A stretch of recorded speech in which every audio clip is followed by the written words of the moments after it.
Xbox On. Welcome to Xbox On, a podcast with one host about one console, Xbox. I am said host, Jesse DeRosa, and on today's episode, we'll be talking about the latest Xbox news for the week of November 19th, 2020, including Xbox Series X and S had a very successful launch, 343 teases more Halo Infinite news coming soon, Xbox wants Bethesda games first or best or whatever on their platform, and more.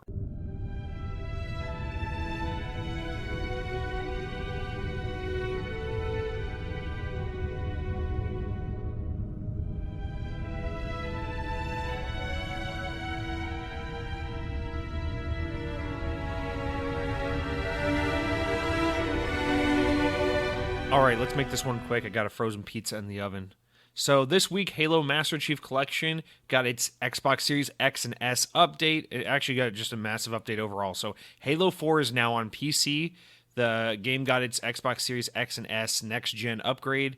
And most importantly, Halo the Master Chief Collection is now officially cross-play. So if your nephew is a PC Master Race nerd and you have Xbox because you didn't invest $4,000 of your life into a gaming PC, then you guys can now play together. So that's exciting. So, okay.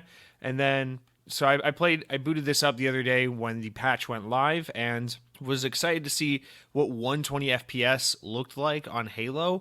And I got to be really honest with you guys. Like, for the longest time, I thought it was my TV, but I was so hyped about 120 frames per second gaming, and now I'm kind of torn about the reality of having 120 hertz or 120 FPS gaming on consoles, and this is what I mean. So I'm a believer, okay? I know, like, especially earlier in the when 120 FPS started becoming like the spec optimization for like hardcore PC gaming. I remember back in those early days, there was a lot of talk about, you know, whether or not the jump from 60 frames per second to 120 really mattered that much. And I think it's pretty easy and agreeable to say, you know, the jump from 30 frames to 60 is much bigger and much more noticeable and much more important than the jump from 60 to 120. It's that kind of, you know, that whole concept of like diminishing returns. You can, you know, it gets to a point where it's so good that, you know, doubling or tripling the power or the fidelity starts to, you know, leave you with less like jaw-dropping and awe-inspiring results. So I think that's a pretty understandable thing. But then, you know, 120 hertz refresh rates and that kind of or frame per second support on devices and things like that became more relevant in my sphere, in my non-PC gaming sphere, when that started becoming a trend in phones about a year or two ago, when a bunch of Android phones started jumping on the 120 hertz display kind of bandwagon. And I got the Razer phone 2, which until recently was my kind of daily driver or my go-to cell phone. And so I used the Razer phone 2 for a long time. I know what a 120 hertz display looks like, you know, on a phone, and it made a world of difference. Like 120 hertz made my phone look so beautiful. Like I would drop it down to 90 hertz or 60 hertz sometimes when I wanted to conserve battery. And I remember, like, every time you drop down to a lower refresh rate, you just immediately go, oh my God, I can't believe we used to use phones at this, you know, at this kind of refresh rate. And, you know, iPhone has been the famous example for me because my girlfriend and seemingly everyone else in the fucking universe has an iPhone. So whenever I see literally anyone's phone that isn't my Razer phone, I'm just like, oh my God, your display is disgusting. I can't believe it's so like jaggedy and shitty. And it's so weird because the jump from 30 to 60 is like, okay, now the game runs well, or now the screen looks good. The jump from 60 to 120 is like, I didn't realize I needed this jump, and now when I look back, the old thing looks like shit. And so there's a method to this long walk around I'm doing here. But when I switched over to my current phone, which does not have 120 hertz refresh rate, it took some getting used to, because for the first couple of weeks I was like, wow, I really miss that buttery display. But I switched over to my current phone that doesn't support 120 hertz. But nonetheless, I did anyway because I love this phone. And the reason why I bring all that up is just to say, that's what set up my expectations leading into this next generation for like what it meant for the Xbox Series X and PlayStation 5 to now support 120 hertz display TVs and 120 FPS gaming. So that was my expectation. So this summer, when I bought a new TV in preparation for the Series X, I made sure it had a 120 hertz refresh rate. I made sure it was capable of 120 FPS on, Call of Duty and Halo and all that shit, because I was really looking forward to that.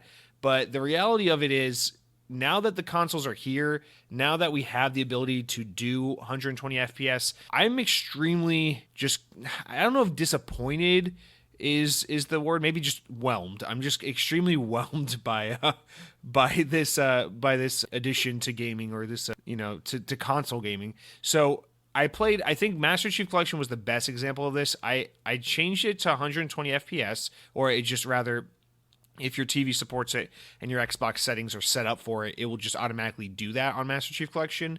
And I could barely notice a difference. I was like, yes, this is technically somewhat better, but I'm not having my mind blown at all. And I tried Halo 2, 4, and Reach just to try a couple different Halo games to just, see if it varied game to game. But no, all of them felt roughly the exact same. So I was like, okay, this is a little, just, I don't know, underwhelming, I guess. And then the bigger offender, because this is the one I was really looking forward to, is Call of Duty Black Ops Cold War. So the game came out last Friday, and I've been playing a shit ton of it. And I was so pumped for, because Call of Duty was kind of the game that set the standard for 60 FPS, or at least in the console space it did, So I feel like what better game to have usher in this era of console gaming at 120 FPS than Call of Duty, because they were so ahead of the time with that back when it came to 60 FPS in the Xbox 360 era. So I was really excited to experience 120 FPS gaming on Call of Duty, and when I finally got it set up, which by the way is just as a side note, such a convoluted fucking mess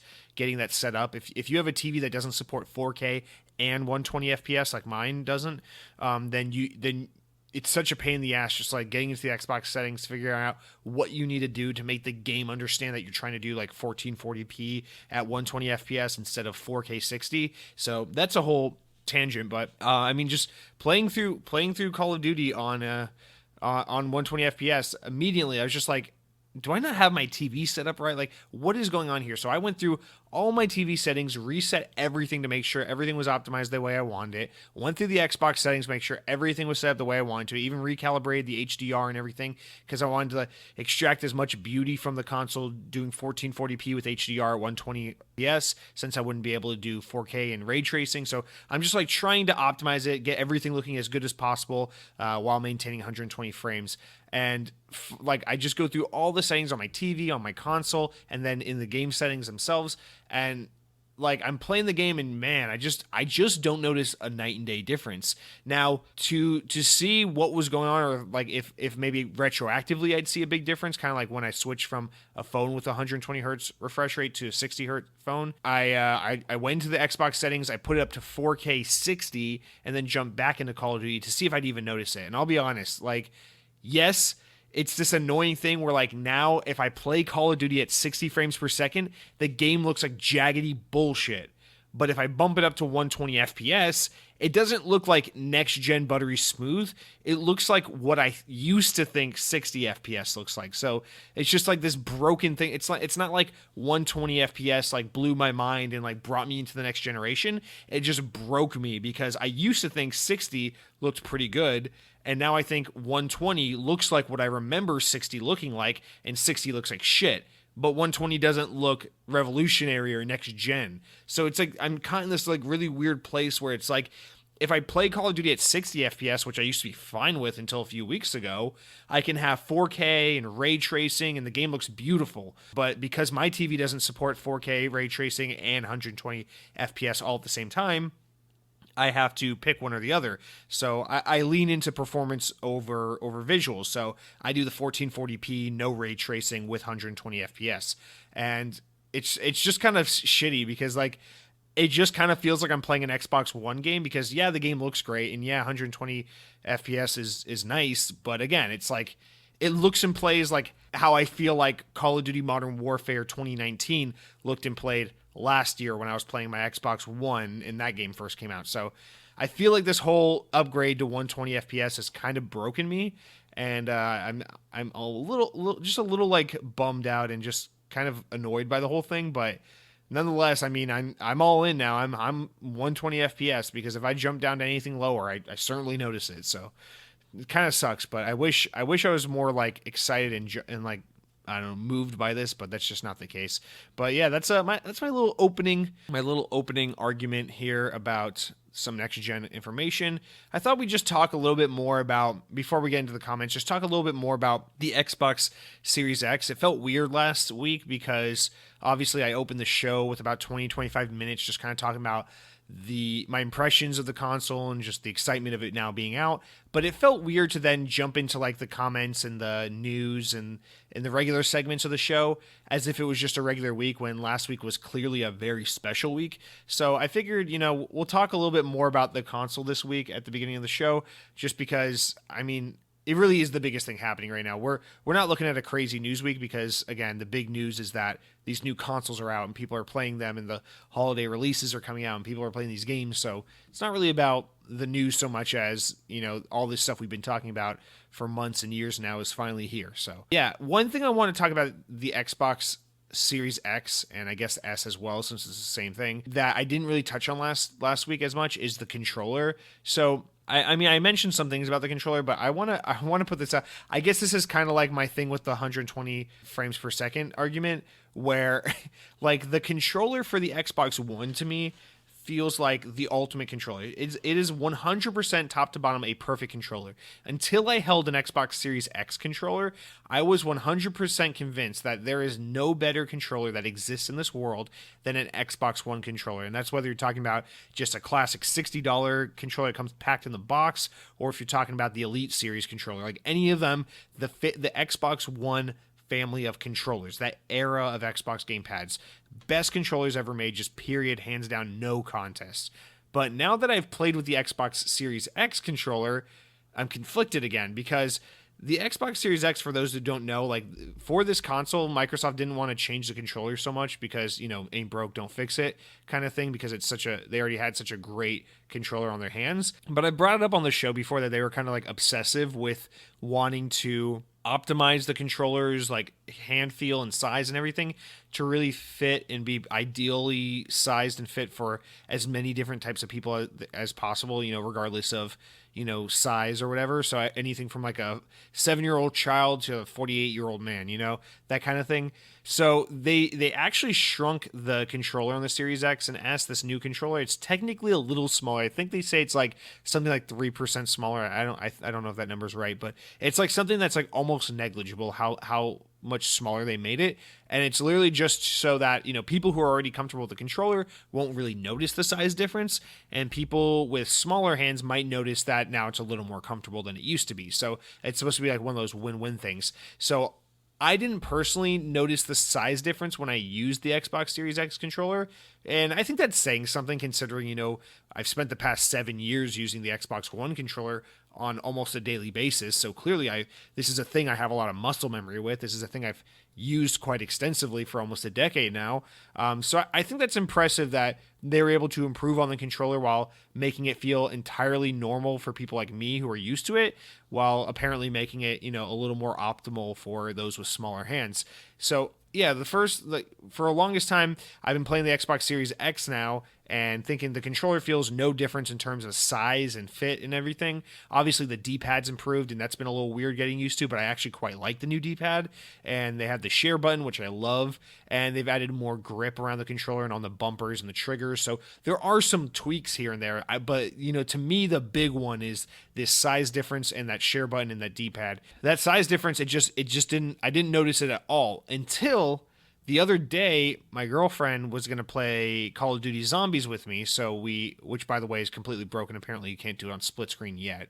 But anyway, we were trying to get that set up, and so I used for a secondary controller, I used my old Xbox One controller, and the second I picked it up to pair it with my Series X, all of a sudden I was like, wow, this controller feels a little bit bigger. Like something's off here. This controller feels bigger. So again, here we are with the same problem I had about the 60 frames per second to 120.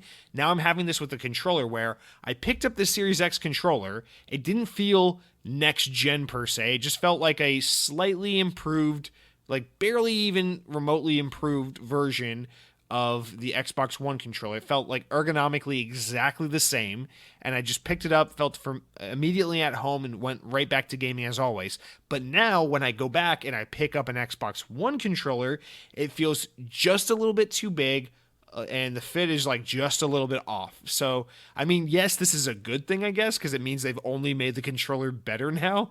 But again, I'm having this thing where like I have 3 Xbox One controllers and 1 Series X controller because the one that came in the box, and I can only use my Series X controller because now when I try to use one of my old Xbox One controllers, it just suddenly feels off in size. And I also love that share button, so that's there too. But yeah, I guess now that's broken, so I guess my girlfriend will always be forced to use the Xbox One controllers so that I can be the little princess I am and have that nice new shiny, fully optimized for my tiny hands Series X controller. So yeah, that's something I wanted to bring up. Other than that, just some like additional thoughts about the console now that I've had it for a full week. It really is hard to talk about some of the improvements and the differences in the console when the whole point of this next generation of Xbox really is bringing everything together and building an ecosystem rather than generations of hardware. So, the Xbox Series X very intentionally feels like the Xbox One, which, feels like the computer Xbox app, which feels like xCloud and all that stuff. So they're trying to create that parity and uniformity across all the platforms of Xbox. So I get that, and I think it's a great move in the long run, but it's hard for me to like look around the dashboard and be like, oh man, the Xbox Series X is so much better for this, this, and this. Like, I love having live themes. That's a nice touch. And like I said last week, I can't wait for them to take better advantage of that and start, like selling themes to different games. So you can buy like the Halo one or the Gears of War one or whatever. And I love being able to get into the settings and tinker around more with the kind of specs and things like that so that you can tailor your gaming experience to the kind of, the kind of things you prefer, whether it be resolution or frame rate or HDR and all this stuff. So I like all of that. But with that comes like this issue where like the way developers and games decide to address, performance and optimization on their games is so wonky because you can go to the Xbox settings and change certain settings to affect the game, or you can go into the game itself and it has certain settings that affect things. So here's what I mean by that, and let me use the same 2 games I just used as the example. So Halo Master Chief Collection, a first-party game, Microsoft Studio, 343, all that. Perfect example. So that update came out. It comes with FOV slider, 120 FPS, all these things. To adjust, to get 4K or to get 120 FPS, you don't go into the game settings and adjust those things. You just go into the console settings, and if your console's set up for those things like 4K or 120 FPS or whatever, then the game's going to run like that. You're good to go already. But with Call of Duty, third-party game, third-party publisher, not a multi-platform game, not Xbox exclusive, it's super fucking annoying because you go into the game, then you go into the game settings, and it shows if ray tracing or 120 FPS are enabled or disabled, but you can't toggle them in the game settings. You have to go in, you have to exit out of the game, close the app, go into your settings, adjust the settings on your TV or on your console rather, and then reload the game. And if you set it up correctly on your console, then it will be reflected in the game. But you can still refer to the settings within Call of Duty to see if the changes you made on the system settings are reflected in the game. So it's not like I can go into the settings on Call of Duty and turn ray tracing on or off. What I have to do is go into my Xbox settings, turn off 120 FPS and do 4K HDR, and then I can have ray tracing turned on. So it's like this really weird workaround to do these things where it's like you view the settings in the game, but you toggle the settings on the console, whereas with Halo it's like you just toggle the settings on the console and then the changes are already made in the game. It's just this whole weird lack of uniformity on how this works, and it seems like it's even worse on PlayStation because I've been listening to the PlayStation podcast I always listen to, and Sacred Symbols, and they were kind of talking about how they have similar problems like that on PS5, but it's even worse because they don't do the whole like optimized for Series X thing. They don't have like an optimized for PS5 kind of smart delivery marketing feature. And therefore like they have this issue where like you can download Spider-Man Miles Morales and be playing for some reason like PS4 variant of the game on your PS5, even though you put the PS5 game in your PS5. And so it seems like there's a lot of like growing pains, like early adopter kind of shit happening with this setting up the game, optimization, which version you're trying to play, how you're trying to play the game right now. And I think Xbox is doing a pretty admirable job with this.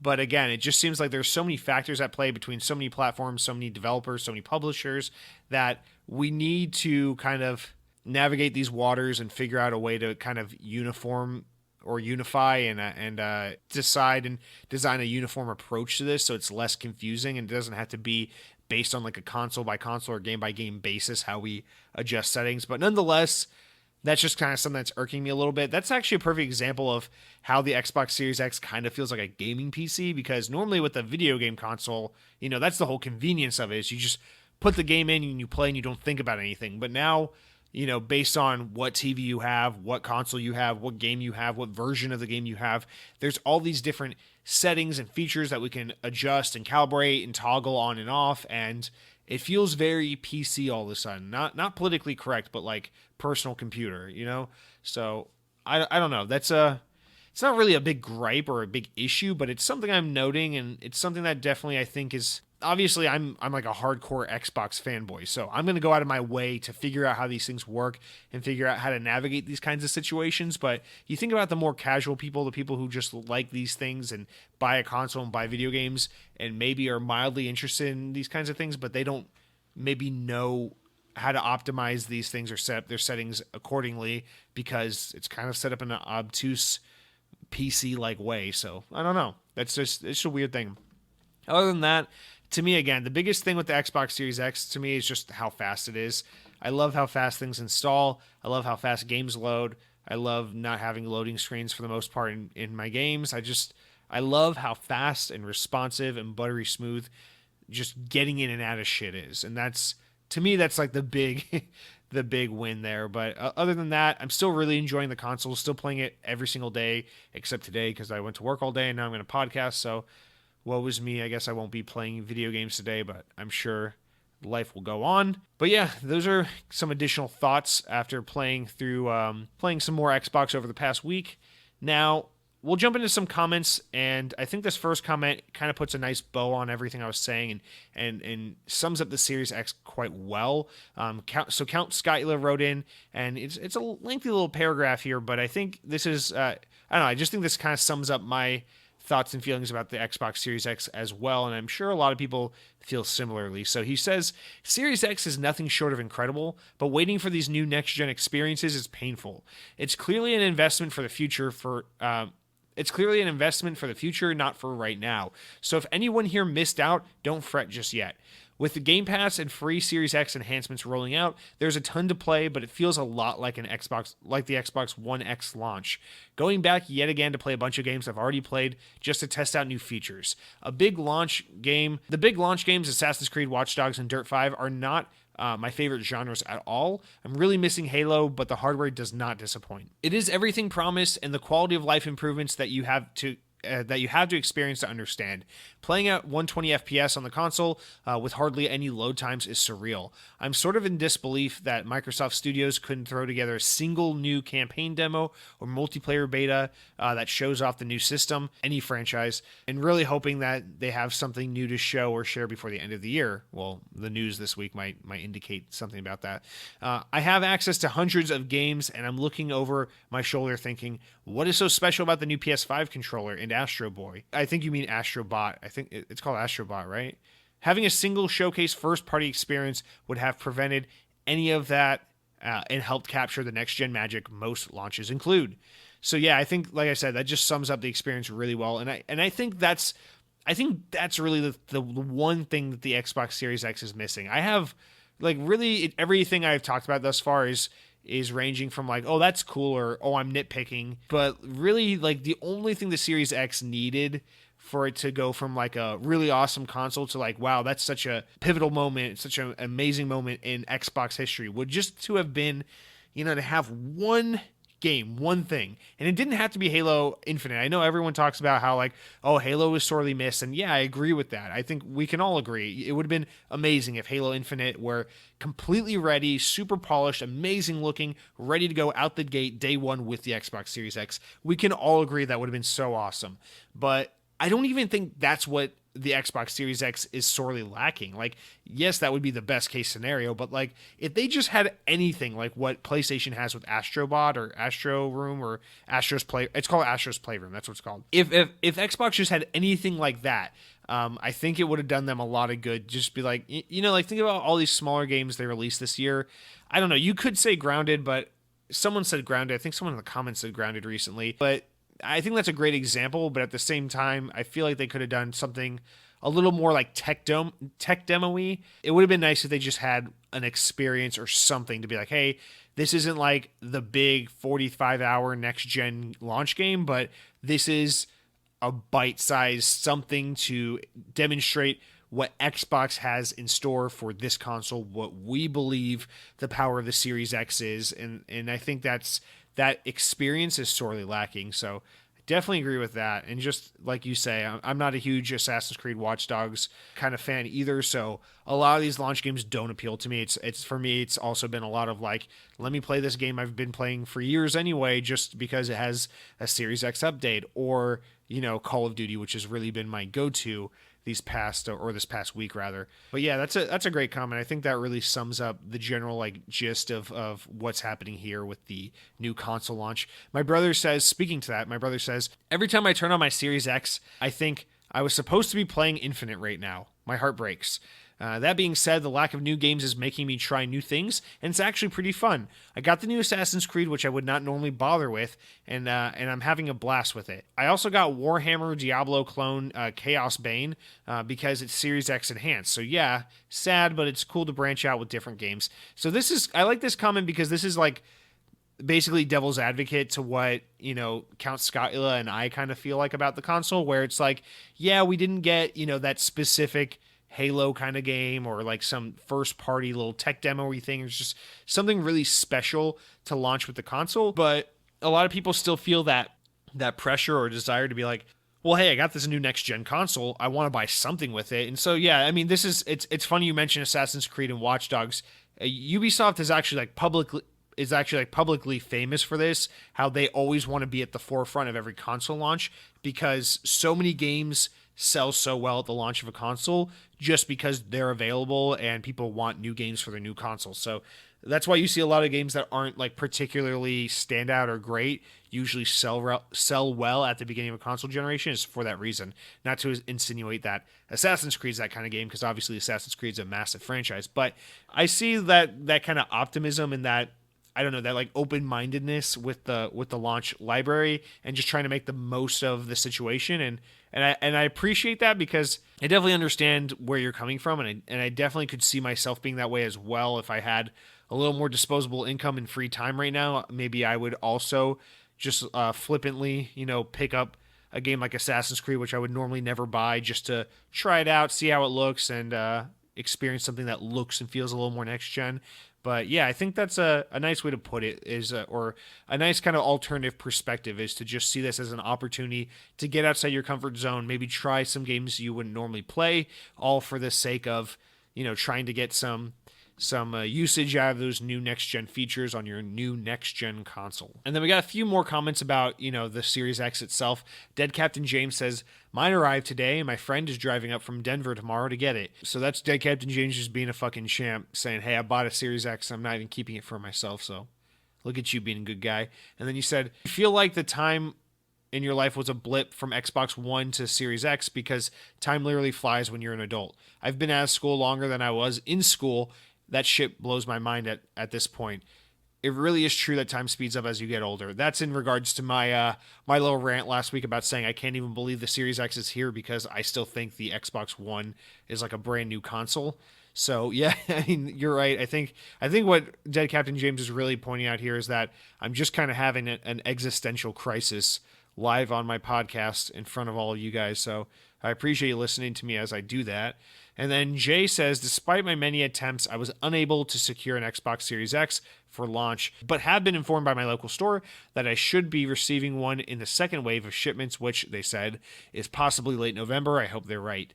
Jesse, due to your recommendation, I've put Bright Memory on my Xbox wish list. I would have bought it immediately. It's only $11.95 here in Australia, but it says it cannot be played on an Xbox One as it's optimized for the Series X and S. So, like my new flashy and eagerly anticipated console, I'll have to wait until I can play Bright Memory.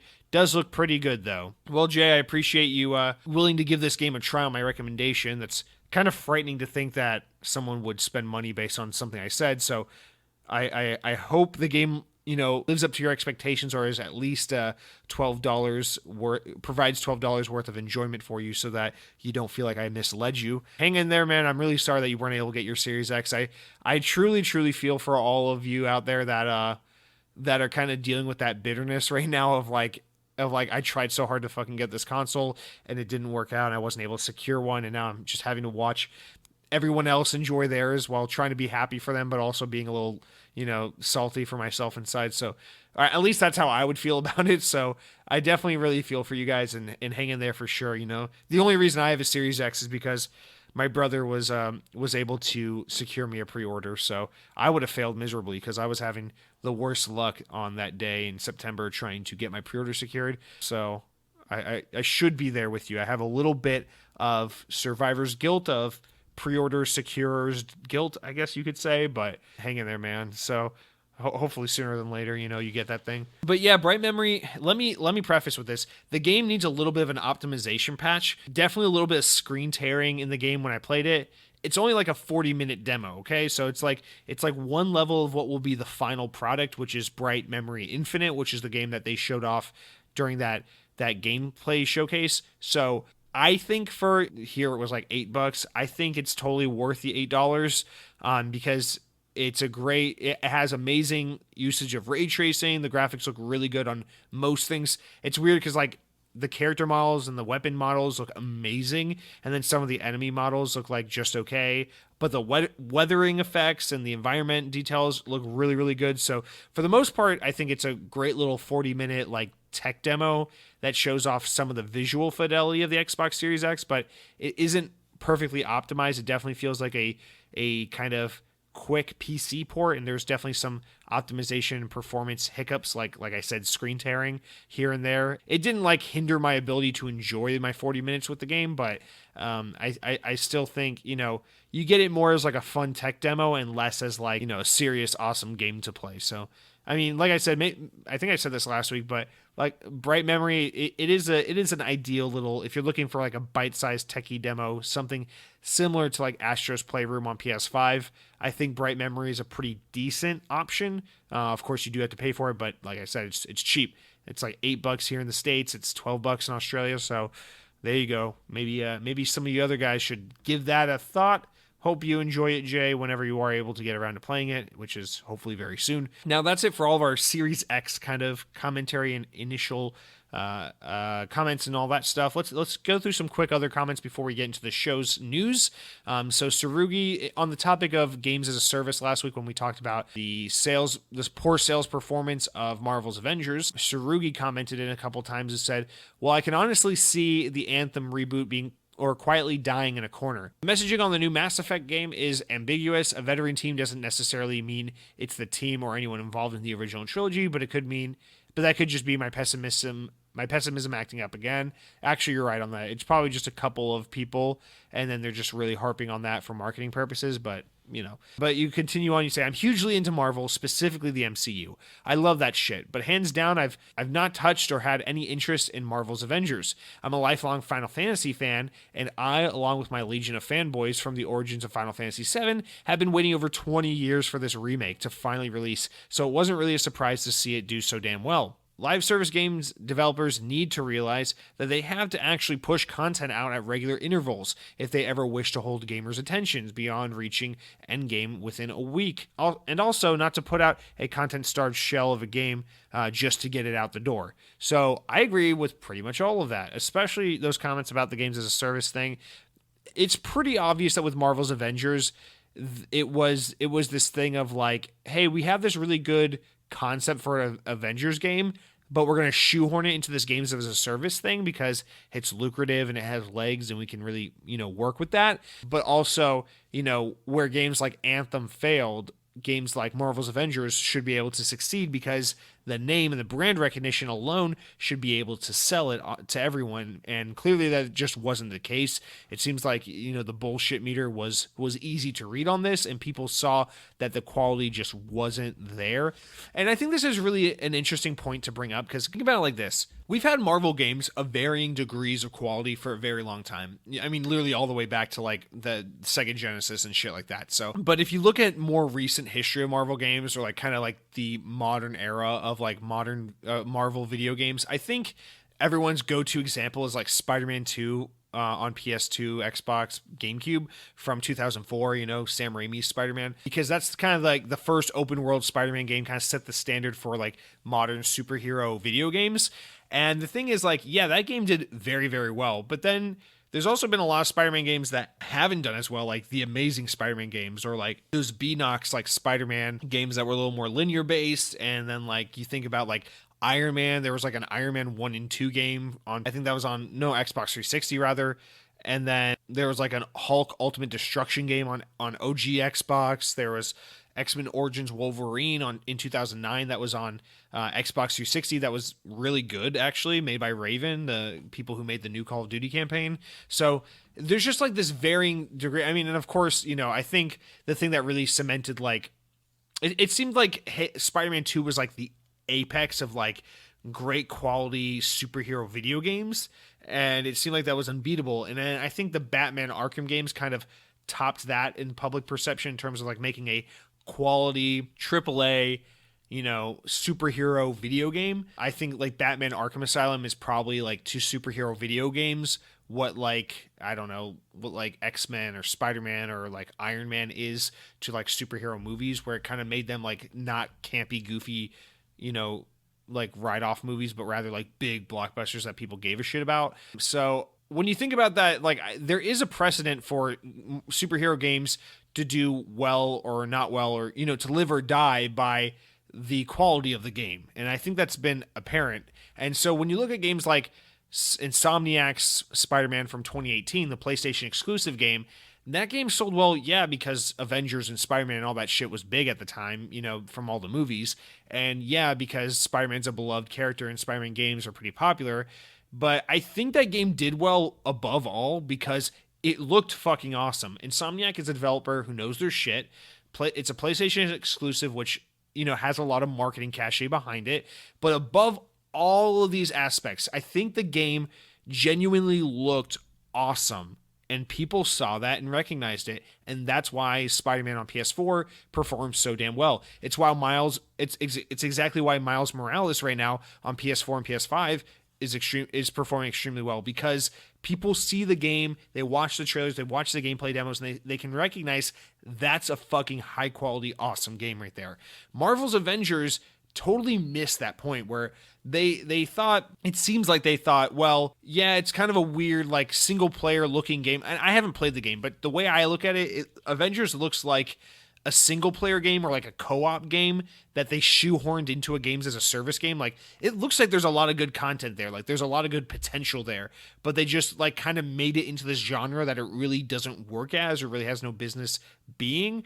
And that kind of is the part that falls flat. So I think, Crystal Dynamics and Square Enix were looking at it like, it doesn't matter. It has the Marvel's, logo on it. It has the Marvel IP attached to it. So clearly it's going to do really well, like Insomniac's Spider-Man game did a few years ago. But what we're seeing here is the difference in the level of success wasn't just the IP, it was the quality of the game. And I think people saw those initial reveal trailers and gameplay demos of Marvel's Avengers and could tell something was up and that the game just didn't really look all that great.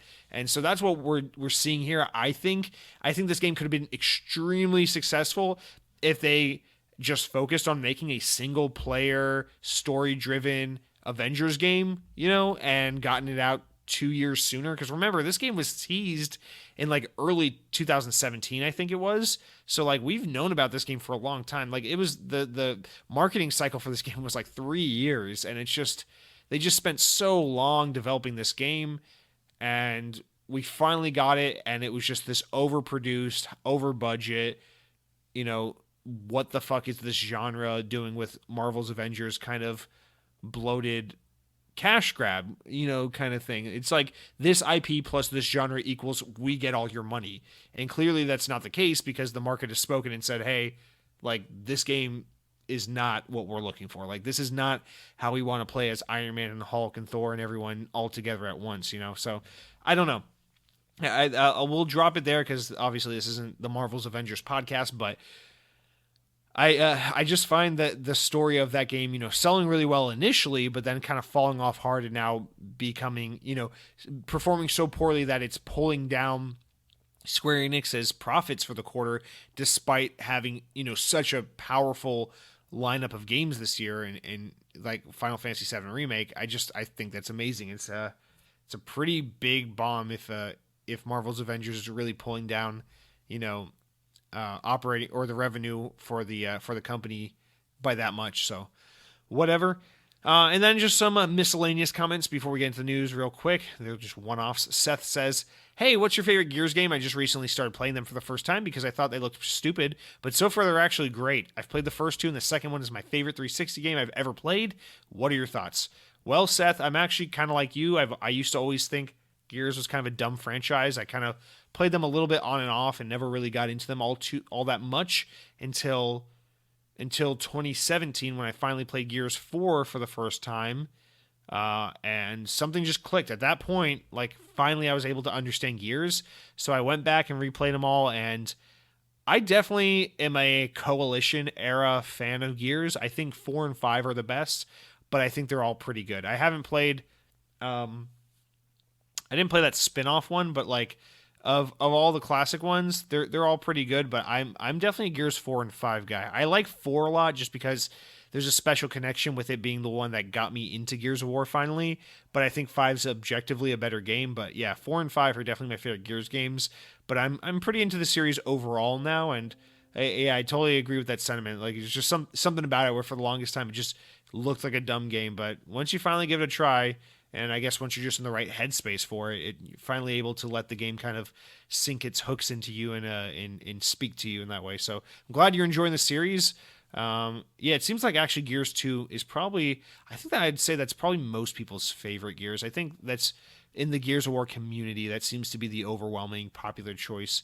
So I agree, Gears 2 is pretty good. That's a pretty solid choice, but I think Gears 4 for me. Lethal Migraine says, what are you talking about Xbox being sexist as part of the 10 seconds it took to set up my Series X? It automatically connected to my Amazon Echo speaker. Alexa controls my Xbox, Jesse. Well, Lethal Migraine, this is exactly what I'm talking about.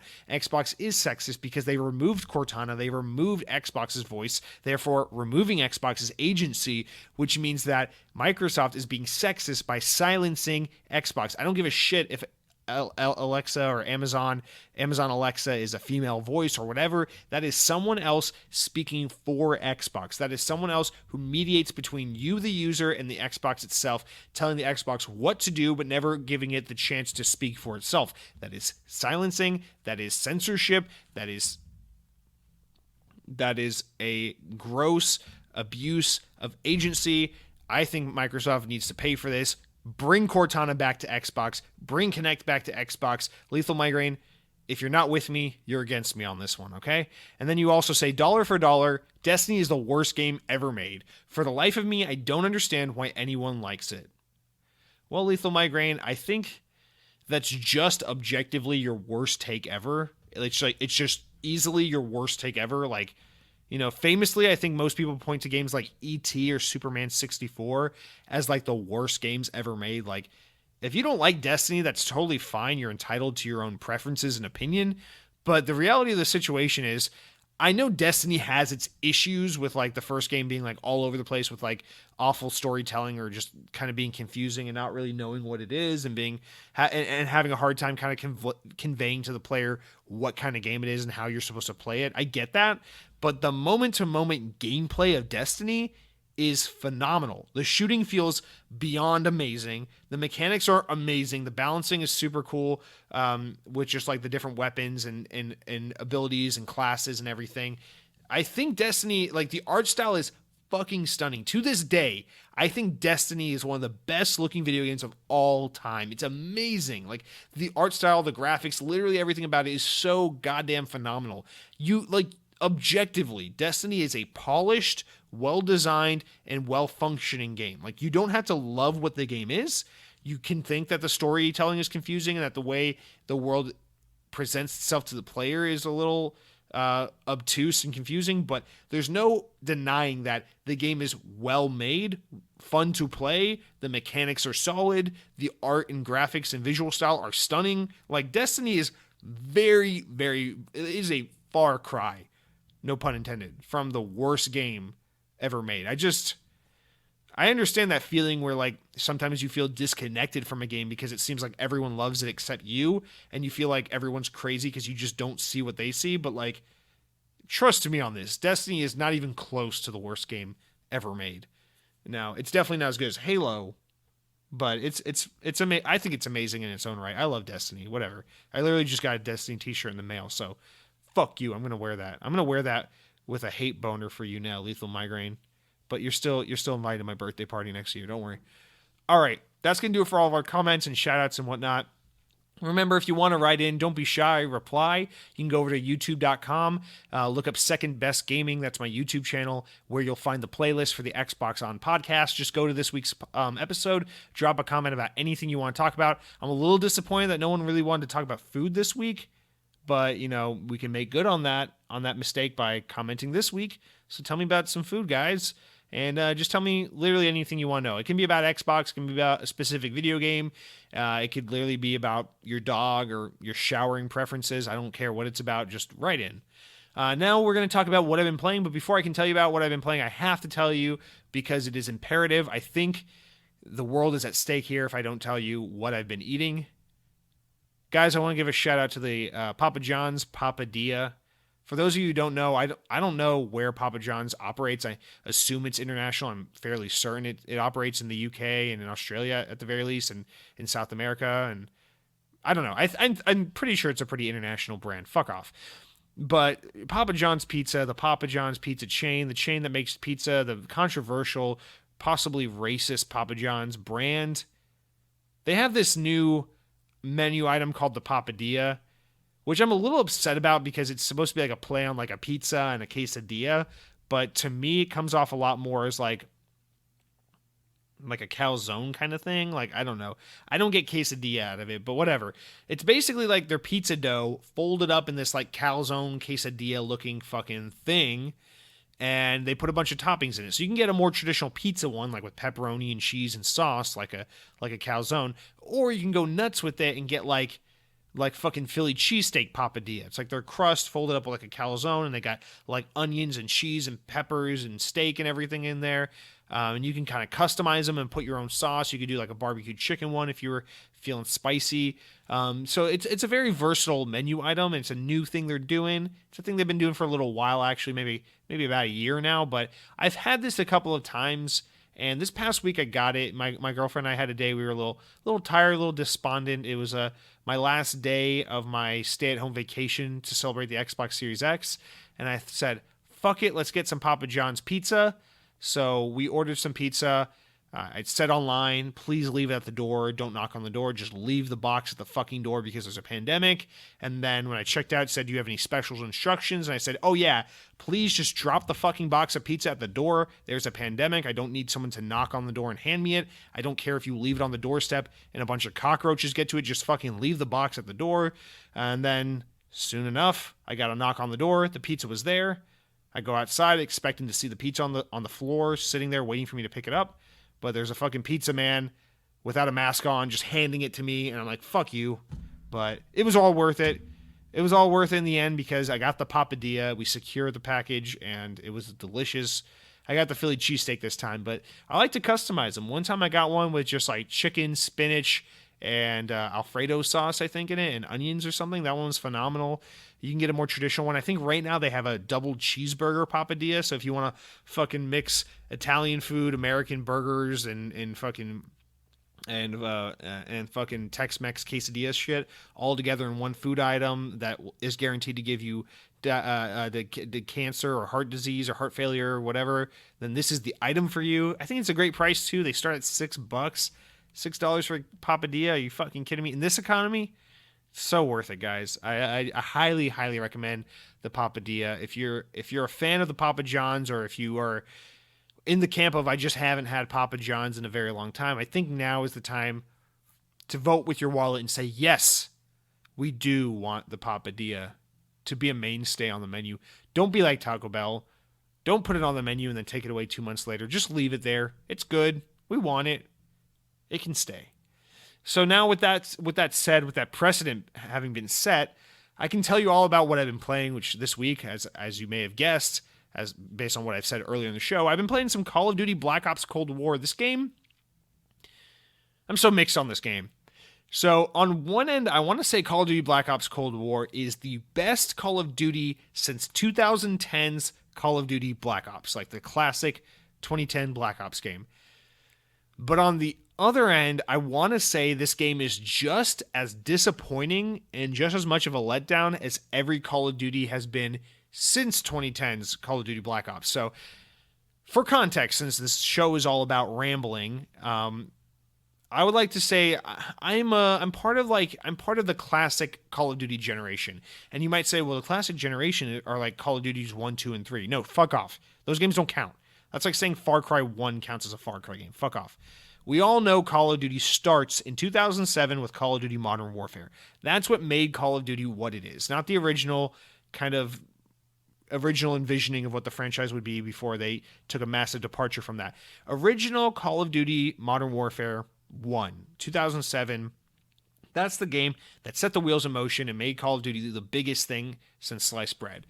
And I'm part of that era where Call of Duty Modern Warfare 1, 2, World at War, Black Ops 1, those are the 4 ultimate Call of Duty games. They're god tier Call of Duty games because there's something about those games where like all 4 of them are kind of like I think like all 4 of those Call of Duty games are like super AAA massive mega games. It's like if you had a Halo game coming out every year, or if you had like a Elder Scrolls coming out every year, that's what Call of Duty felt like back then. It didn't feel like this over milked, oversaturated, tired, over like run annualized franchise. It felt like this really special, awesome thing that came out every year and without a doubt was awesome every time. And so, obviously Modern Warfare took the world by storm when it came out. And then World at War, my personal favorite of the bunch, I think builds off everything Modern Warfare does and does it way better. While its campaign story wasn't as good, I thought its campaign levels were phenomenal. I thought the fact that it had co-op campaign with scoring and paintball mode was awesome. The zombies on World at War were by far the best zombies ever done, period. Still to this day, amazing. Some of the best video gaming ever were those classic zombies maps. And then the multiplayer to me is just the best. Like the maps, the guns, the balancing, everything on World at War. My absolute favorite Call of Duty multiplayer experience permanently for the rest of forever. Can't change my mind. Steven Crowder, that kind of thing. And then Modern Warfare 2, I think is campaign-wise. Actually, I think Modern Warfare 2, I think that's where like it matures the formula and kind of gets it just like finally gets it like 100% fine-tuned and perfected rather. Modern Warfare 2 to me, like especially the multiplayer, will always stand out as just being so refined and so perfect. And I love Modern Warfare 2. And then Black Ops to me, Black Ops is weird. It's kind of like the black sheep of the franchise to me because it's like I include it in the list of Call of Duties I love, but it's technically a little weaker than the previous 3. I think the first 2 Modern Warfares plus World at War are better than Black Ops, but Black Ops is still really great, no doubt. The campaign is really fucking awesome. The menus in that game were amazing. The secrets in that game were amazing. The twists, all that stuff was amazing. The multiplayer was very, very good with great maps, great weapons, but it had some balancing issues, which is always my gripe with Black Ops. But other than that, I loved the multiplayer for the most part. That's where they introduced gun game. And then the zombies in Black Ops, I'm conflicted. They're not as good as World at War zombies, but now that we've had so many worse zombie games since Black Ops 1 came out, I've kind of gone back and really earned a lot more respect and admiration for Black Ops zombies because I think Black Ops had pretty great zombie maps for the most part. I'm not crazy about like the moon one, but like the Call of the Dead one with like the George Romero like director one that like called back to all the old horror movies, that was a fucking awesome map. Kino der Toten, the original map on the game, that's a pretty good one. Like it has some really awesome maps. So Black Ops overall, pretty great package. But after that, Call of Duty just falls off a fucking cliff for me. Like Modern Warfare 3 was the first time I skipped a Call of Duty. I just didn't give a shit about it. And I know a lot of people like that one, but oh well. Black Ops 2 I bought reluctantly, and I think the campaign on that game is shit. The zombies are beyond shit. They completely fucking ruined zombies on Black Ops 2. That game sucks for zombies. If anyone wants to defend that game for zombies, you can go to hell. They molested zombies. The transit zombies, the running around getting chased by the fucking magic school bus zombies, that's not Call of Duty zombies. That is a molestation of our childhood, of our youth, of our nostalgia, of our innocence. That cannot be accepted. The multiplayer on Black Ops 2 was actually pretty great. I'll give it that. Black Ops 2 had some really good multiplayer. That's the only thing. I hated the campaign, the zombies, like the multiplayer, which sucks because my favorite part of any Call of Duty is the zombies in the campaign. But yeah, then like after that, like it just went, down the shitter. Infinity Ward couldn't figure out a good Call of Duty for a long time.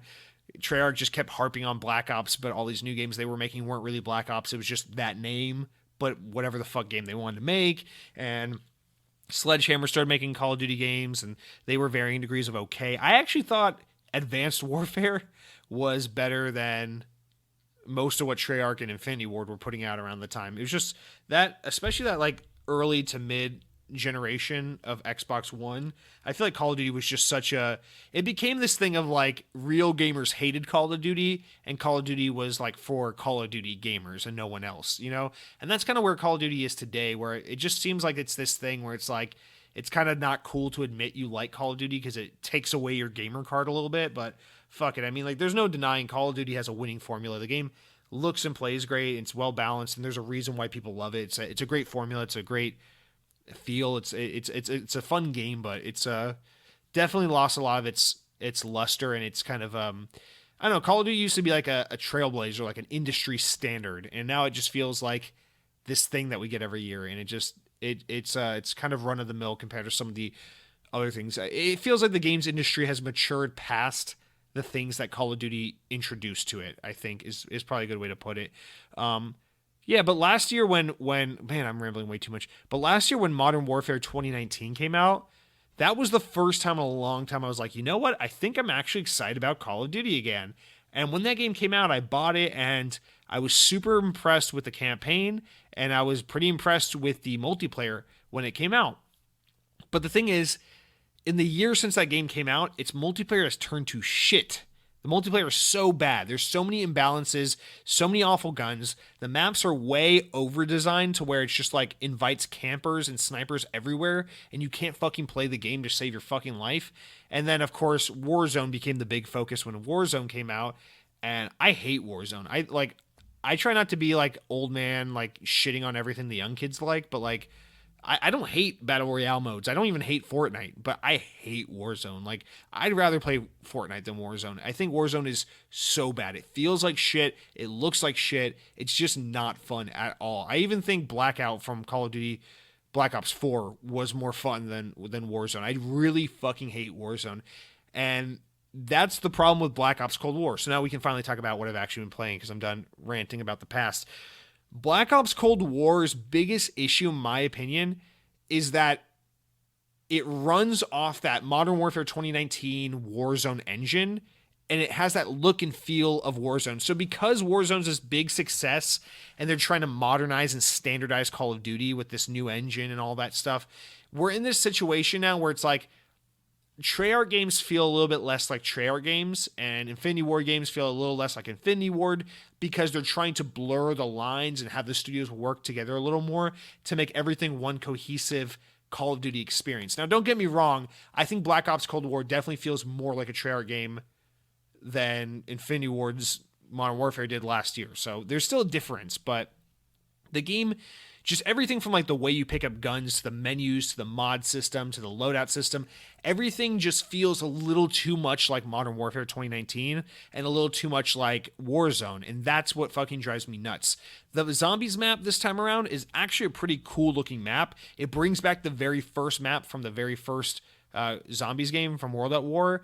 in this new map, and then more. Like, it's a massive map that has the old map in it plus other content, and it's a pretty cool map. But the problem is it introduces all this armor system and menu system and loadout system bullshit from multiplayer and Warzone, and it waters down zombies to make it look like fucking multiplayer mode. Like, it doesn't feel like zombies anymore. It just feels like a multiplayer mode, and that's like a massive miss. Again, zombies is the best part of Call of Duty, so if you fuck up zombies, the whole game's fucking ruined. So I'm having kind of fun with the zombies map. I think the map looks cool. Like, it's a cool design, and I'm having fun learning it and exploring it, but I hate that you can make multiplayer loadouts for it, and that, like, it's kind of overly easy, and it's got the Warzone look and feel to it, so it's missing a lot of that aesthetic and charm that zombies normally has. Like, zombies always feels like zombies. It doesn't feel like Call of Duty.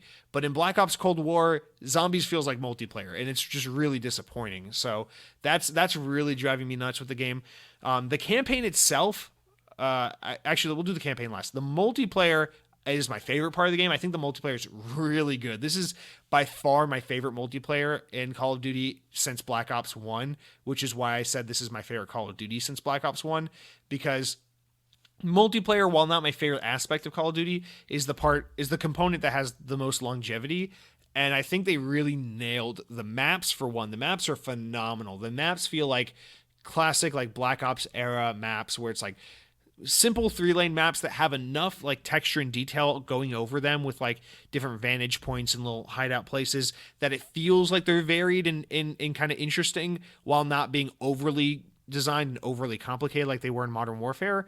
But they're also, like, relatively simple to understand. So I'm like a traditional player. I like to just stick to assault rifles and, like, fucking grenades and shit, and, like, run around and shoot people, because that's what I think is fun. But Call of Duty players, I guess, have shepherded the franchise into this little corral of, like, being a stupid fucking game where everyone finds the imbalanced sniper rifle and just molests the shit out of that gun and spams the crap out of it. So this game still has that problem to an extent, like most modern Call of Duties have, where it's like, I want to play the game for fun. You know, I want to go out there, play the objective. I want to play domination. I want to play hardpoint. I want to play kill confirmed and, like, focus on the objective and play as a team. But everyone else in the map wants to play Call of Duty like it's a solo thing. So they want to get their blunt and smoke their weed and drink their Mountain Dew Baja Blast and listen to Kid Cudi and be all cool and sit in the corner and be like, hey, this map has a little fucking hole here where you can sit and peek through the window and snipe everyone from halfway across the fucking map. Let me just do that so my KDR is 47-0 because I'm so fucking cool. I'm so fucking lit. It's like 85 degrees outside, but I'm wearing a fucking hoodie in the house with the AC turned off because I hate myself. And I'm listening to, I'm making a story on Instagram right now, and it's the Call of Duty guy. You know, I'm going to get my lifted pickup truck after this and stop by Taco Bell because I got the munchies from playing so much Call of Duty. And these fuckers just sit in this little corner. Like, if you can tell by the way I'm saying this, like, I rage a little bit when I play Call of Duty. I usually don't let games get to me this much, but Call of Duty makes me want to fucking rage because it's a good game that cannot be enjoyed because it has an awful player base. I think that's Call of Duty's biggest problem more than anything. It's not that Call of Duty games aren't good. It's that Call of Duty is a good franchise with awful players. It's kind of like the city I live in, where, like, I live in a city that's with, like, awesome things to do and awesome places to go see and enjoy, and really awful citizens that don't appreciate the city they live in. It's kind of like what Call of Duty is. It's like, I can't enjoy the game because the players won't fucking let me. Because I'm just trying to, like, run around and shoot people and play team deathmatch, and you guys are just hiding in the fucking corner with your goddamn cog scope just popping in and no scoping my ass when I'm just trying to run to objective B. Listen, if the blue team has all 3 points completely dominated, we need to push and capture some of those points back. Stop fucking spreading out and squatting and camping and prone shotting all the noobs on the other team and fucking, like, get out there and play the objective. It's mind blowing. It hurts my fucking face to think about it. And that's just a complaint about Call of Duty overall. And as much as it sounds like that's an issue for me in this game, it's actually more an issue for me in other Call of Duty. So I feel like this Call of Duty has it better than most recent entries, but it's still an issue. But with that being said, I like the guns for the most part. I'm really liking the machine guns, the assault rifles. I'm really liking the whole you can do a shotgun and an assault rifle together, which I fucking love so much without it being having to be a perk. I'm really loving the game modes and the maps and everything. So overall, I think the multiplayer is a big win. I'm not like I was when I was 15. I'm not good at Call of Duty anymore, okay? I want to casually drop in and play the fucking game without getting destroyed by a bunch of fucking 16-year-olds, okay? But I can't do it anymore because you guys are just so patient. You love sitting there and just camping behind a fucking brick wall all day, waiting for me to impatiently run out and try to play the objective. So whatever. Multiplayer, really, really good. I think the biggest complaint is some imbalance with the weapons and some imbalance with the player base sucking dick. And then the campaign itself is the last one. The campaign itself is so conflicting because the opening to the campaign is really awesome, and the last like 4 or 5 missions of the campaign are phenomenal. Like, the campaign is really good. If you're just looking at it from the perspective of, like, is it fun to play and interesting? Yes, it excels. The campaign is really good. I'm really proud with what Raven pulled off with this campaign, but my gripe with the campaign is they try to shoehorn that, like, make a character, give them an identity, have player agency, choose your path. There's multiple endings. What do you want to do? And the reason why I hate that is because, one, in the context of the story, it doesn't work at all. You could just play as Mason like you did in the first Black Ops, and it would have made just as much sense. They could have made it about literally any other character and would have been just as good, probably better, because now you have this like skeleton, like shell of a character you build that doesn't really have any like agency or I don't know, contribution to the cutscenes and the story and the characters, but they want you to feel like they do. And it falls flat completely for me. And it makes the ending a little abrupt and impromptu. So I'm not crazy about that aspect. I wish they had just stuck with like one linear narrative, because if they did that with like they made a specific character, made you play a specific character and gave you one track for the campaign, I would have loved it way more, because you could have kept all the same twists and turns and surprises that the campaign has, and it still would have made sense. It would have made more sense, in fact. So it's weird. It's like, I mean, it's Call of Duty. It's like a dumb action movie anyway. Like, that's the campaign. But I think the high points are super fucking high in the campaign, and the low points are pretty like mediocre. So overall, like, I would say the campaign is 100% worth playing if you're going to buy the game. Like, definitely play the campaign, but just understand that there's going to be some highs and lows, and that the character creation, choose your own path kind of bullshit ends up being more of a gimmick than like an actual interesting aspect of the story. But aside from that, the other characters and the main story plots and the twists and turns in the subversion of expectations really ends up paying off and being really interesting, in my opinion. So the campaign overall, I think it's a pretty big thumbs up from a Call of Duty perspective. Multiplayer, pretty damn good, with the exception of some awful players. And then the zombies is like middle of the road. Cool map, cool weapons, cool concepts, annoying multiplayer Warzone feeling with stupid loadouts and shit like that. So overall, I think Black Ops Cold War really is the best Call of Duty in a very long time. But with that being said, it doesn't hit that like god tier of like Modern Warfare 2, World at War era Call of Duty. So if you're like a lapsed Call of Duty, I feel kind of weird, because I feel like last year I was kind of singing the praises on Call of Duty, and then I walked back my feelings about Modern Warfare after the game matured and its player base turned to shit.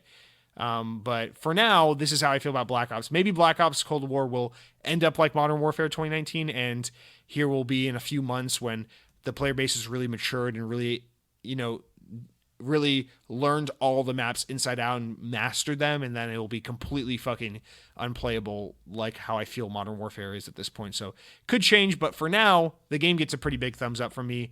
It sounds like I'm a little negative on it, but I mean this when I say it. Like, it's really actually a pretty great game. Definitely should be $60. The $70 thing is bullshit. All right, guys, we're an hour and 10 minutes, and holy fuck. All right, let's jump into the news, guys. I'm sorry, I didn't expect to ramble that much in the beginning. It's kind of a slower news week, but we got some interesting stories, so let's jump right in.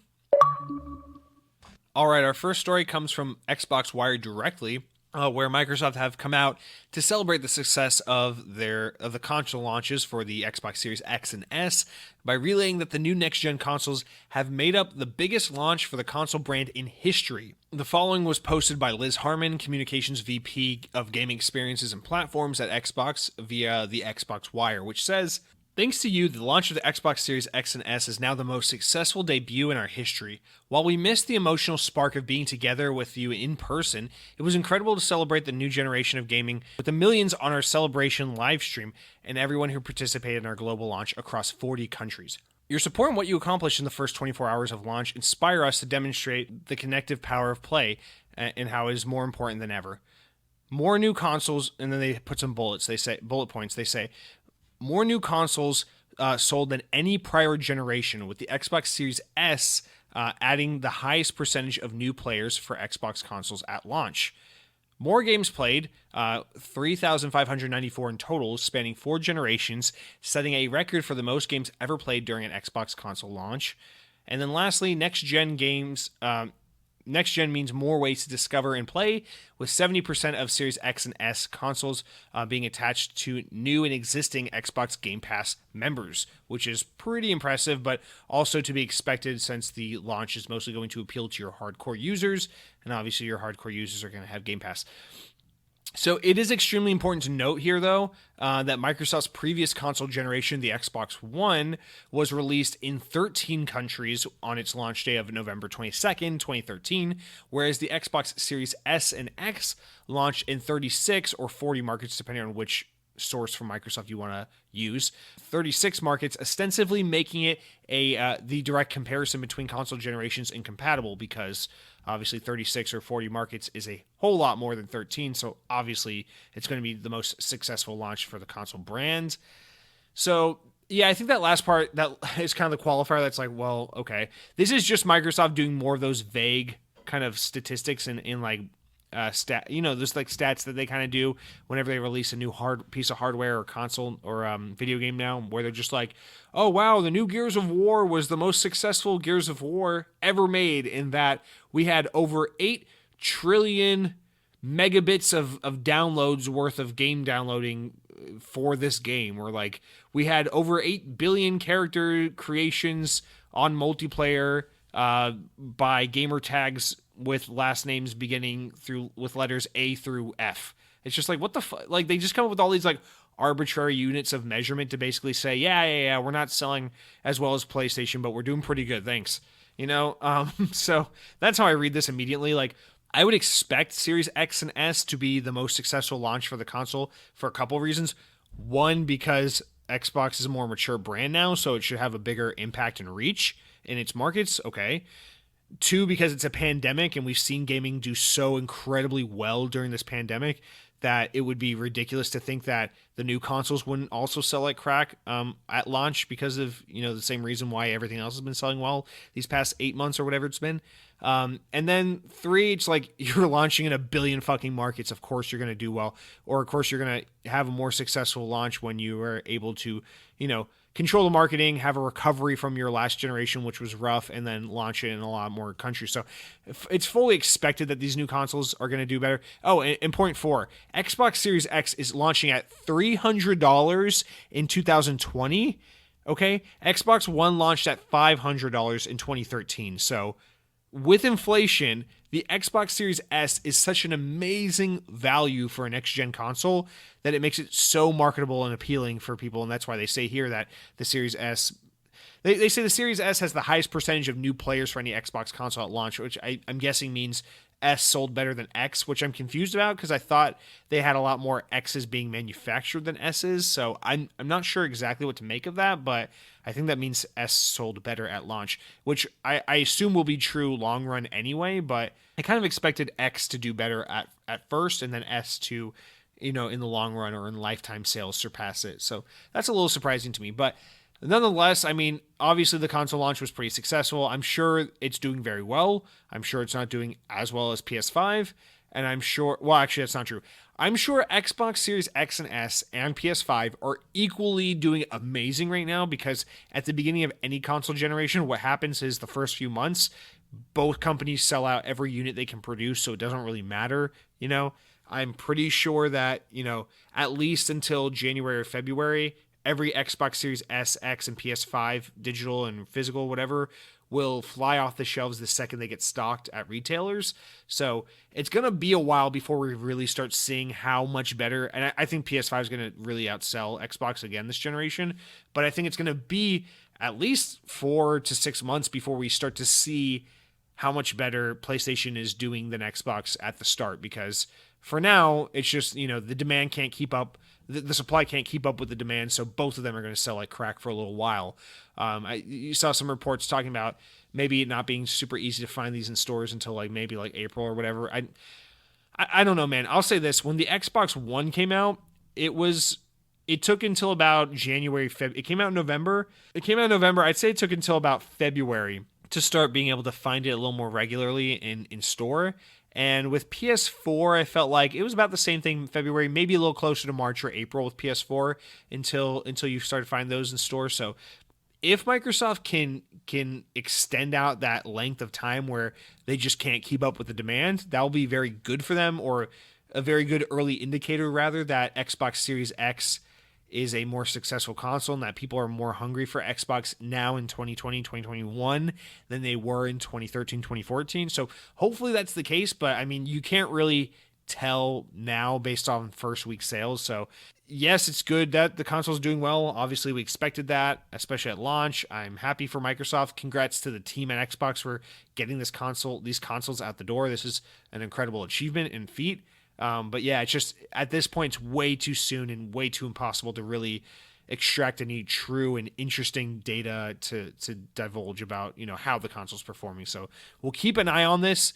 I'm sure Microsoft will continue to be really cagey about these numbers, unless for whatever reason Xbox Series S and X start like vastly outselling PS5. Unless that's the case, we're not going to get straightforward concrete numbers. We're just going to keep getting statistics. Like Xbox Series X was the most popular Xbox sold in the color black that's shaped like a PC tower to sell games that are Xbox Series X compatible in the months of November through February, with Xbox being connected to the internet at the same time as the controller having batteries in it. It's like, what are you fucking talking? You're just saying facts about the console.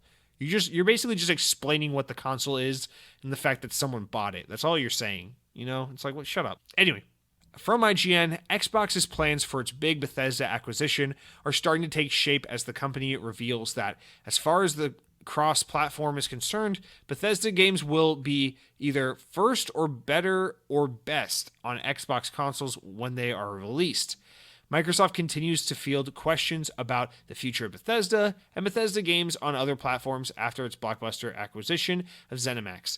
Xbox CFO Tim Stewart spoke at the Jefferies Interactive Entertainment virtual conference last week and gave more details about the company's plans for Bethesda and ZeniMax games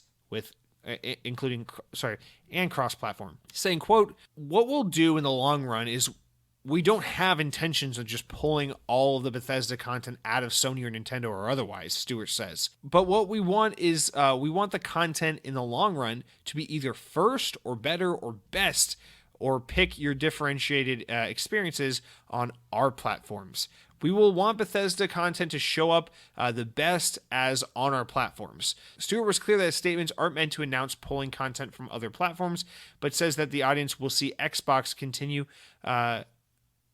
to see a shift towards a first or better or best approach on our platforms. He also mentions that the strategy will help Xbox's prize Game Pass program going forward. He says, quote, "If you think about something like Game Pass, if it shows up best in Game Pass, that's what we want to see. And we want to drive our Game Pass subscriber base through that Bethesda pipeline," Stewart adds. So before we say anything else about this story, I just want to say something, okay? To every single one of you who ever commented saying, "Jesse, you're crazy. Bethesda games are going to be exclusive to Xbox. They're not coming to PlayStation 5 anymore. They wouldn't have spent this much money to get these games not on Xbox exclusively." I just want to say, listen, I'm not one to gloat or rub it in your face or try to say I was wrong and you were right and make you feel bad. I'm not one to be like that, so I'm going to be real modest about this, okay? I just want to say this.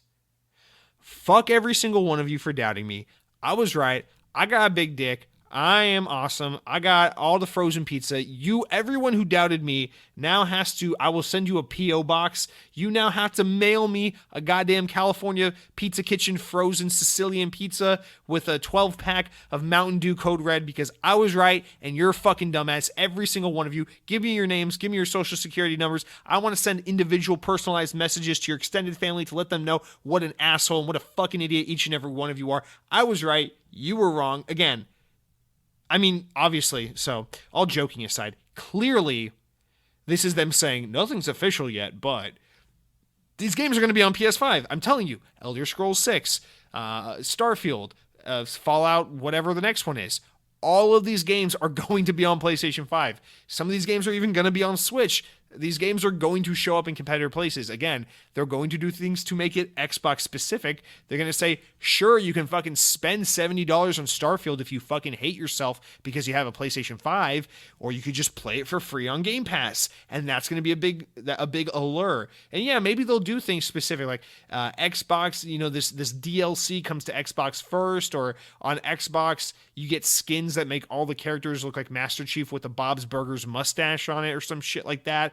And then on PlayStation, you just get a fucking middle finger in the corner of the screen the whole time that kind of blocks your map. So you can't really navigate the world all that much, but you can play the game if you want to. You just got to deal with that really offensive middle finger kind of flipping you off the whole time you play. Like, that's a possibility, but the game's still coming to PlayStation, man. I'm telling you. Maybe not all. Maybe there will be games like, hey, new franchise, this is Xbox exclusive. But I'm telling you, man, these big tentpole franchises, they're going multi-platform, or they're staying multi-platform.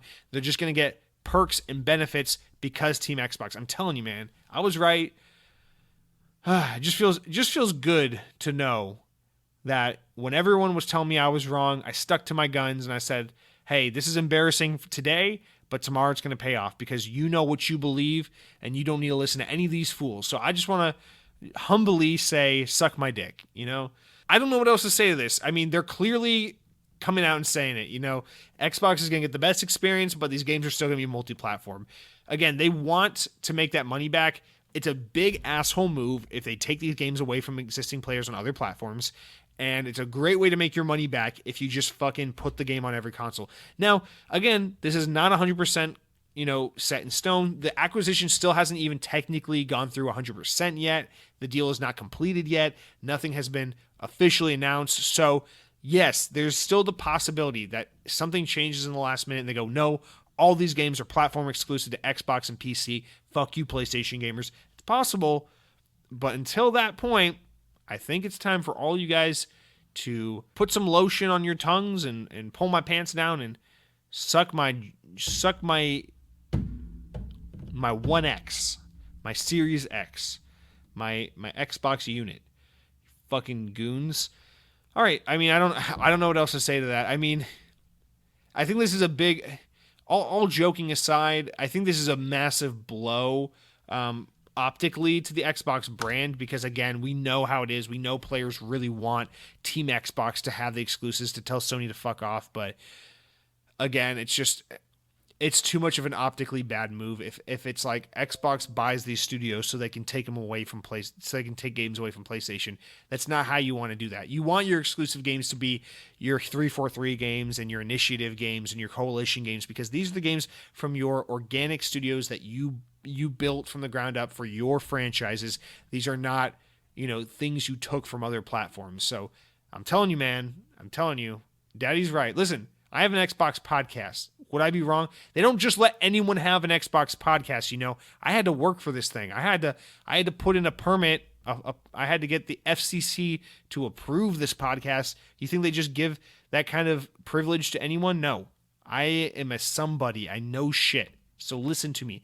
Next time I say something that sounds like it might not be right, just assume I'm right because this. All right. Can't wait to hear your comments on that because I'm sure someone's still going to fight me or tell me I was a dick, but that's okay. I probably am. All right, next story, guys. A big Halo Infinite community update is in the works, but there are currently no plans for the game to be at the Video Game Awards, 343 Industries confirmed. In a weekly discussion thread on Halo's subreddit, 343 Industries community director Brian Jarrett stopped to share the plans for a community update that's in the works, but not in time for the VGAs, the Video Game Awards, that takes place in December. It says, quote on Reddit, quote, full disclosure, we don't have anything planned for the Video Game Awards, but are hoping to offer at least a high-level update within the next few weeks so we can kind of restart the journey together after the holidays, Jared writes. He says, putting together something like a demo or a big beat for the VGAs is an enormous amount of work and would cause challenges with the current milestone of the holidays. Jared adds, presently, Jared says 343 is still, quote, going through a huge cascade of implications and ramifications that appeared after the studio announced it will delay Halo Infinite to 2021. The Master Chief Adventure was supposed to be a launch title, of course, for the Xbox Series X, but the developer felt it required more time to get it right. Of particular note is Jared's use of the word restart to describe the official press around Halo Infinite. After the tepid gameplay demo revealed, 343 has taken Infinite back to development and hired Halo series veteran like Joseph Staten to bring the title back on track.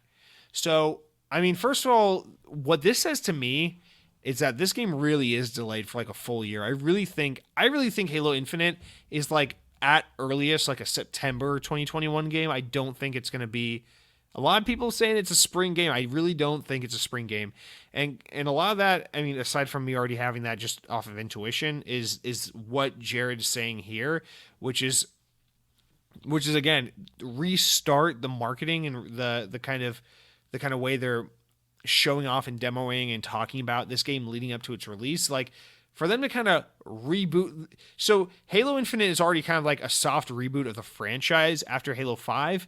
And now they are soft rebooting the marketing campaign leading up to the game that's a soft reboot to the franchise. So just keep that in mind. 343 is so fucking terrified of letting down fans and pissing everyone off with Halo that now they're not only soft rebooting the franchise, but they're soft rebooting the marketing campaign. That's some next level, like, cucking out to your audience kind of shit to do. But I get it. This isn't just I'm being a little too harsh on 343 because this is not 100% 343 trying to please fans. I think a lot of this is Xbox and Microsoft higher ups breathing down 343's neck saying, guys, this is our number one franchise. We cannot fuck it up. Like, we have to bring it back. This has to be the Zelda Breath of the Wild for Halo. I'm telling you now, it's not going to be. It's just not.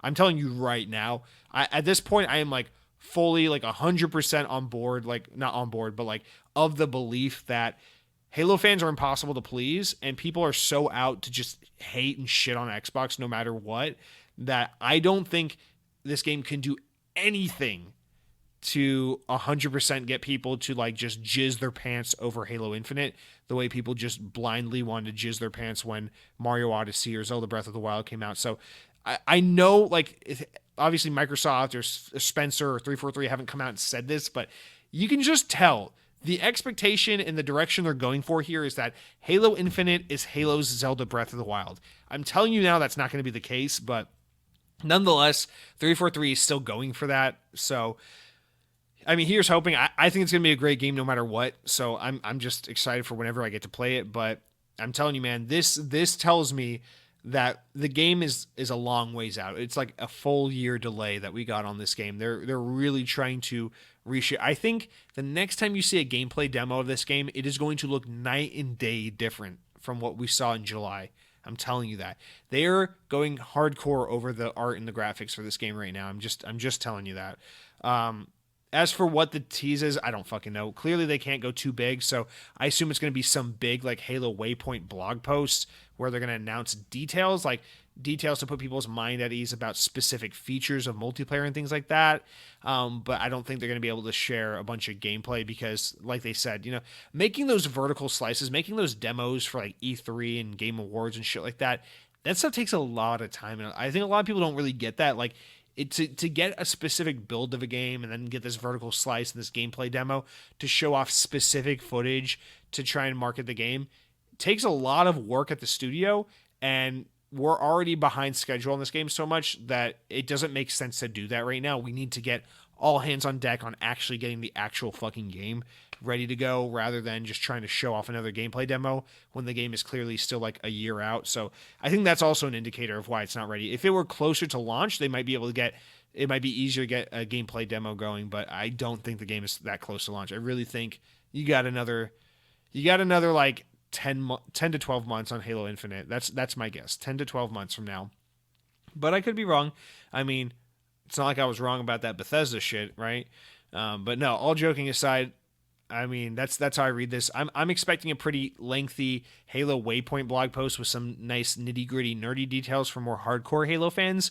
But don't expect like a big trailer, like gameplay presentation with new launch date at the end of it, kind of thing, because I don't think that's what they're working on. But I hope I'm wrong. I hope they have more to show, but who knows? All right, and then our final story of the week, guys. Our wrap up story here says hoping that finding an Xbox Series X or S on store shelves would be a manageable task sooner rather than later. Well, it appears that it might not be the case, as Team Xbox are anticipating scarcity of availability for the foreseeable future. From Windows Central, and according to those talks from the earlier story with Tim Stewart, the CFO at Xbox, Stewart expects that these supply shortages will last at least until April, as I alluded to earlier in the show, with the new console hype and increased video game interest ensuring supplies will dry up quickly heading into the bustling holiday season. Once outside the holiday season and with the months of production under its belt, Microsoft should expect to see improvements. He says, quote, I think we'll continue to see supply shortages as we head into the post-holiday quarter, so Microsoft's Q3, calendar 1, Stewart said. And then we get to Q4, all of our supply chains continue to go full speed ahead into a kind of pre-summer months. That's, your April, May area, of course, for us here in the States. So if you're in Australia, we call that spring. You guys call that what, fall? Fucking crazy, guys. All right. Stewart says, quote, we'll have a supply cracking over the next, 4, 5, 6 months. And that's when I expect to see the really high demand profile start to be met, which will be really, really great. That confirms what Liz Harmon told the Xbox Experience Platform lead wrote on a blog post last week, saying, we know that not everyone was able to get an Xbox Series X and S immediately, and we're working tirelessly with our partners around the world to bring as many new consoles to as many possible over time, and encourage you to check with your local retailers directly for more details on availability in your markets. However, what both Stewart and Harmon said was that Microsoft is still seeing a lot of success. Stewart said that in the talk that, quote, gaming is just exploding. So Harmon confirmed that the Xbox Series X and X has the most successful debut in the console or in the brand's history. So yeah, I only bring this up. We already kind of touched on this in the first story, but the reason why I want to bring this little part in is because I think it's really interesting that they're expecting to see supply shortages until that late. Because remember what I said, the Xbox One was probably pretty tough to find until maybe, I don't know, maybe the February kind of window. So the only thing I can think is, well, if we're comparing this to Xbox One, maybe part of what's going to delay how long it takes for this to be more readily available is the fact that they're trying to supply so many more markets at once. So that could be it. But then also, the way I'm kind of looking at it is kind of implying that Xbox Series X and S are going to sell as tepidly as the Xbox One did, which just isn't the case. I think these new consoles will sell better than the Xbox One in the long run. So it's hard to really anticipate, what the situation's going to be, because like I said, it's just too soon to tell. But to see that internally the company is expecting to be in short supply till at least April, May, I think is pretty promising as far as potential sales for the console go. So we'll just have to keep a close eye on that one. But again, I think everything here has to do with the fact that they're also launching in so many more markets, so they just have so many more places to supply. Therefore, more scarcity for markets like the US, where last time we were one of fewer markets to focus on. Now we're one of many markets. So who knows? Now that's it for our big news stories of the week, guys. Well, now we'll dive into our important enough news stories, important enough to make the podcast, but not important enough to warrant their own discussion, of which we got a couple. So we'll just read through these three real fast. So while no specific sales numbers were provided, Ubisoft have confirmed that Assassin's Creed Valhalla has sold more in its first week than any other entry in the highly successful franchise's history ever. What'd I tell you? People are hungry for video games, and being at the beginning of a console launch is always a good place to be. Next, IGN reports that Call of the Sea, the upcoming first-person puzzle adventure game, will be released on December 8th, 2020 for Series S and X, Xbox One, and PC. Publisher Raw Fury and indie developer Out of the Blue announced today that Call of the Sea will launch in December on Xbox digital storefronts and on Xbox Game Pass for consoles and PC. Those wishing to buy the game on PC will be able to do so through Steam and in the Microsoft Store. So this is actually really exciting because Call of the Sea was actually one of those games from that third-party showcase that I was really looking forward to. So I think December 8th is this perfect time for a smaller game like that because we'll be a little bit removed from all these big November launches. I'm personally looking forward to that one, so that's good news. And then lastly, Minecraft now has an official Star Wars DLC that includes content themed to the original trilogy of films, as well as the recent hit Disney Plus TV show, The Mandalorian. The DLC comes with a full map to explore, new textures to change the game, skin packs that allow players to dress like Luke Skywalker and company, skin packs that allow players to dress like Luke Skywalker and friends. The DLC is available now on the Minecraft Marketplace. And that's going to do it for all of our news for the week, guys.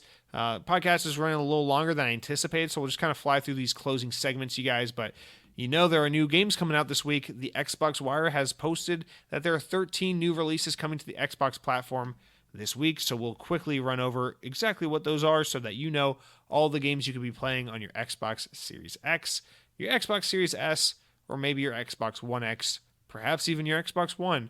God forbid your Xbox One S All Series Digital Edition, whatever. Yeah. All right, our first game here is called First Dates. It comes out November 17th, and it looks like a real-life girl. This is one of those VMFU girls.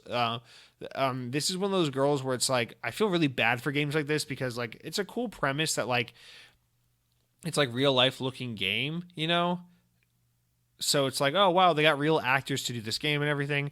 But it also makes me feel bad when I see these games because it's like, I wonder how long, you know, this girl has to just sit trapped in this video game before she's allowed to stop acting and come out of the video game. Is it until everyone's done playing the game? So I feel bad for this actress that's stuck in the video game. But also she's wearing Apple AirPods, and this is an Xbox podcast, so fuck you for not supporting Microsoft. Get those Surface earbuds, you traitor. Next up, Halo the Master Chief Collection is coming to PC on November 17th, as we already talked about.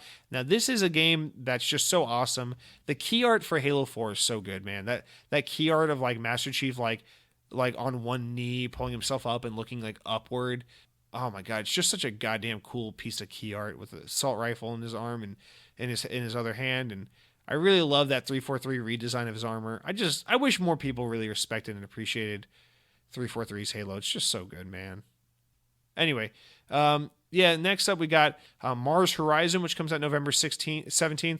This is one of those games where you get to simulate what it'd be like to be an astronaut, but without any of like the fame and glory and the chicks. So pretty cool. Who Wants to Be a Millionaire? November 17th. I don't know if this is a video game or just a general question. But there's a bunch of like weird looking clay figures that look like they popped out of Life is Strange Part 2 meets The Sims, and that's making me very uncomfortable. And the screenshot shows a variety of question with a variety of answers, and the answer options are vampire, dragon, python, and monkey. And there's also 4 characters on the screen, so I don't know if those are the names of the 4 characters or if that's like one of the questions in the game. But as for the question, who wants to be a millionaire? I assume most want to be a millionaire. It's a pretty dumb question to ask. Now, the Four Kings Casino and Slots is our next game. Now, this is a good game. Unlike Who Wants to Be a Millionaire, this is about pulling yourself up by the bootstraps and not just saying I want to be a billionaire, but getting out there and actually doing something about it, actually becoming the millionaire. Because in the Four Kings Casino and Slots, you get to play the slot machines from the comfort of your Xbox. So imagine just playing Xbox and being like, oh, wow, this is cool. I'm playing this casino slot game.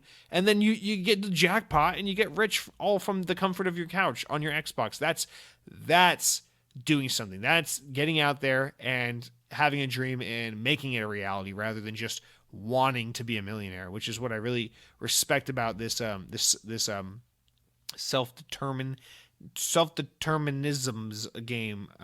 Next, we got Bridge Construction, The Walking Dead, November 19th. I don't understand why these games are still coming out, you know?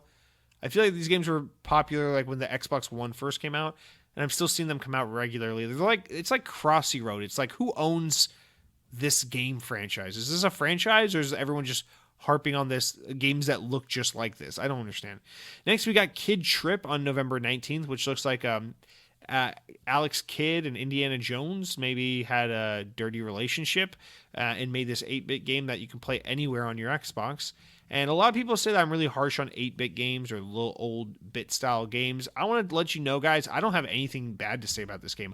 I actually really love the idea of Indiana Jones having sexual intercourse with Alex Kidd. Of course, once Alex Kidd is not Alex Kidd, but Alex Mann, once he's age appropriate, and making this new kid Trip, who we see here, who looks like a Indiana Jones dungeon explorer guy. So I actually really support that idea of that relationship and of this game being a spawn of that relationship. So I have nothing bad to say about that 8-bit game.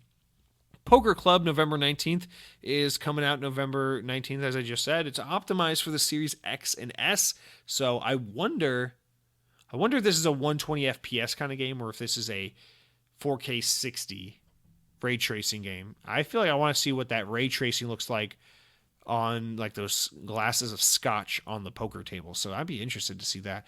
Now, Star Renegades comes to Android and console on November 19th, and it's available through Game Pass.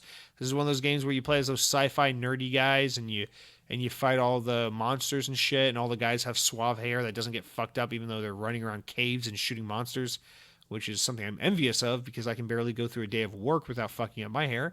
But Brawl Chess is our next game here. It comes out November 20th, and it's exactly what you think. It's about getting frustrated at a game of chess and just brawling the person who beat you at the game. I think that actually sounds like a way more fun chess game. And then Cave Digger comes out November 20th. This is a game about a grave digger who digs so deep into a grave that he discovers a cave, and his name is Maeve. And then we got Katamari Damacy Reroll, which is a re-release of Katamari Damacy. I think that game's weird enough without me trying to make it sound weird, but that game's also a lot of fun. And then lastly, we got Mice Topia, which is an 8-bit explorer platforming game about a world where mice eradicate humans and make a utopia of just mice called Mice Topia. And the reason why that would be a utopia is because humans don't have tails. Mice do. Humans can't fit through small holes. Mice can. So you tell me which species is superior. I want to live in that Mice-topia. I want to be able to squeeze through tight holes and have a tail. So that's all that's coming out this week, guys. Those are the games you can play on your Series X. I can't believe poker is like the only big draw for the Series X, but that's fine with me, I guess. Remember, guys, there's some games with gold, so you can get Origami Shadow Edition for the rest of the month through the 30th. Swim Sanity is available now, November 16th through December 15th. And then Full Spectrum Warrior, you missed it. It's over. But now you can get Lego Indiana Jones, speaking of Indiana Jones, for the rest of the month. So be sure to download that. That game came with my Xbox 360 when I bought it, so it's a fun thing to think about. All right, guys, that's going to do it for our show this week. Thank you so much, as always, for listening. I guess we're just never getting new songs from Eric, so I'm probably just going to have to write some shitty songs myself and start playing those if you want new music. I don't think anyone listens to the song at the end of the show, so it doesn't really matter either way, but today I'm selecting track number 3, so let's plug that one in. Power your dreams, guys. I was right. Fuck you. Bethesda's on PlayStation. I win. You lose. Bye-bye.